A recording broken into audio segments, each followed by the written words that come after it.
Hello friends, இன்னைக்கு வாழை மீன் எப்படி க்ளீன் பண்ணலாம் பார்க்கலாம் வாங்க. வாழை மீன் க்ளீனிங் பார்த்தீங்கன்னா ரொம்பவே சிம்பிள் தான். வால் பகுதி ரொம்ப நீட்டாக இருக்குது. எனக்கு ஒரு அளவுக்கு மட்டும் போதும். அதை கட் பண்ணிக்கிறேன். கட் பண்ணால் அந்த இடத்துலேருந்தே இதை மாதிரி பிடிச்சி இழுத்திங்கனாலே இது வந்துடும். அவ்வளோதான். அதுக்கப்புறம் தலைப்பகுதியை கட் பண்ணிக்கலாம். கட் பண்ணிவிட்டு உள்ளே இருக்க வேஸ்ட்லாம் ரிமூவ் பண்ணிடலாம்.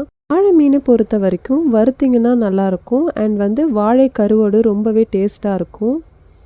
ஸோ நான் வறுக்கிறதுக்கு ஏற்ற மாதிரி நான் கட் பண்ணிக்கிறேன்.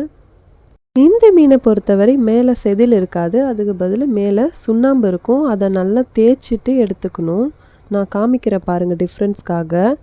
இந்த மாதிரி தேய்ச்ச பிறகு இப்படி ஆகிடும். ஒயிட் கலராக இருக்கிறது இந்த ஸ்கின் இப்படி தெரியுது இல்லைங்களா?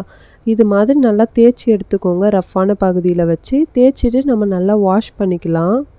நல்லா வாஷ் பண்ணிட்டீங்கன்னா க்ளீனிங் முடிஞ்சுது. இதே மாதிரி இன்னும் நிறைய seafoods cleaning and cooking பார்க்குறதுக்கு என்னோட சேனலை சப்ஸ்கிரைப் பண்ணிக்கோங்க. வீடியோ முழுசாக பார்த்ததுக்கு நன்றி. இந்த வீடியோ உங்களுக்கு யூஸ்ஃபுல்லாக இருந்தால் வீடியோக்கு ஒரு லைக் போட்டுருங்க.